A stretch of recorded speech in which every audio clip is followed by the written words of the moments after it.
Hello and welcome students, Gyanjyoti coaching সেন্টারের পক্ষ থেকে তোমাদের সকলকে আরো একবার স্বাগত।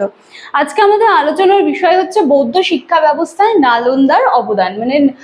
বৌদ্ধ শিক্ষা ব্যবস্থায় সেই সময় নালন্দা কিন্তু একটা বিদ্যাপীঠ হিসেবে কিন্তু আত্মপ্রকাশ করেছিল এবং সেই বৌদ্ধ শিক্ষা ব্যবস্থায় নালন্দা কি নিজের অবদান রেখে গিয়েছিল সেটা নিয়ে কিন্তু আজকে আমি আলোচনা করব।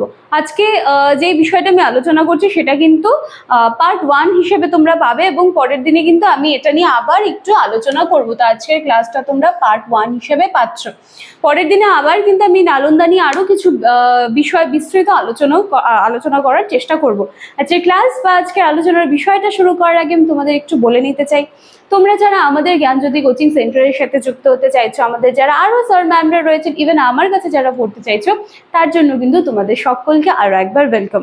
আমাদের এখানে অনেক দিন আগের থেকেই কিন্তু অ্যাডমিশন শুরু হয়ে গিয়েছে, এখনো চলছে এবং অ্যাডমিশনের পরে আমাদের এখানে রেগুলার কিন্তু পেইড ব্যাচের যে সমস্ত ক্লাসেসগুলো দেওয়া হয় সেটা কিন্তু রেগুলার আমরা করিয়ে থাকি। এছাড়াও নোটস পত্র যেটা রয়েছে সেটাও কিন্তু তোমরা পাচ্ছ আফটার অ্যাডমিশন। তো চলো, আচ্ছা আরেকটা কথা আমি বলে দিই যে তোমরা যদি আমাদের সাথে যোগাযোগ করতে চাও তো সেই সূত্রে কিন্তু এখানে তোমরা দুটো নাম্বার দেখতে পাচ্ছ। এই নাম্বার দুটো হলো আমাদের জ্ঞানজ্যোতি কোচিং সেন্টারের অফিসিয়াল হেল্পলাইন নাম্বার। এই দুটি নাম্বারের মধ্যে যে কোনো একটি নাম্বারে কিন্তু তোমরা কল করে নিতে পারো। মানে কল করলে তোমরা কোর্স ফি নিয়ে জিজ্ঞাসা অবশ্যই থাকবে তোমাদের, যদি তোমরা অ্যাডমিশন হতে চাও তো সেই বিষয়ে কিন্তু একবার কল করে নিতে পারো। এছাড়া মনে করো কোনো সাবজেক্টস নিয়ে কিছু কনফিউশন হচ্ছে, কিছু বুঝতে পারছো না, তো সেই সূত্রেও কিন্তু একবার কল করে দেখে নিতেই পারো। তো চলো আমি আর কথা না বাড়িয়ে আজকের আলোচনার বিষয়টা আমরা শুরু করছি।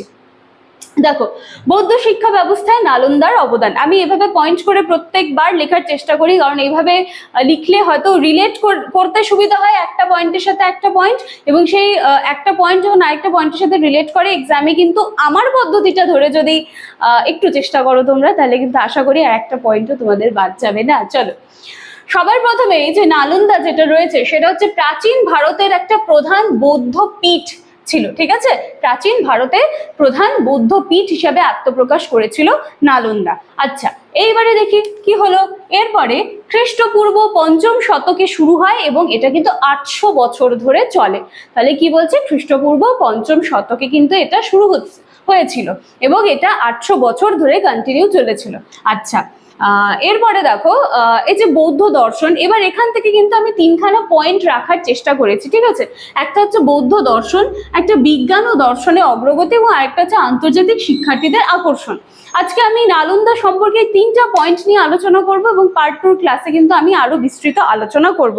দেখো, সবার প্রথমে যেটা রয়েছে বৌদ্ধ দর্শন এবং বৌদ্ধ দর্শন যেটা, আচ্ছা দেখো এইখানে যখন আমরা বৌদ্ধ শিক্ষা ব্যবস্থা নিয়ে যখন আমরা আলোচনা করব বা পরের দিনে যখন আমরা আলোচনা করব তখন কিন্তু আমরা জানতে পারবো, বা এর আগেও ছোট ক্লাসে তোমরা পড়েছো যে এখানে আমরা দেখতে পেয়েছিলাম যে হিনযান এবং মহাযান এই দুটো গোষ্ঠীতে কিন্তু বিভক্ত হয়েছিল, এবং যে নালন্দা যেটা ছিল সেই সূত্রেই কিন্তু আমরা দেখতে পাই যে এখানে বেসিক্যালি কিন্তু হচ্ছে যারা কি বলবো যে যারা মহাযান যারা ছিল তারা কিন্তু মানে এই যে বৌদ্ধ দর্শন যারা ছিল তারা কিন্তু এই শিক্ষাটার উপর বেশি ঝোঁক কিন্তু তারা দিয়েছিল। ঠিক আছে, তারা কিন্তু এই মানে এই শিক্ষাটার উপরে তারা বিশেষভাবে ঝোঁক দিয়েছিল এবং এর যে বিভিন্ন শাখা এর উপরে কিন্তু তারা বিশেষ একটা যে গবেষণা হয় সেই ব্যাপারেও তারা কিন্তু তৎপর হয়েছিল।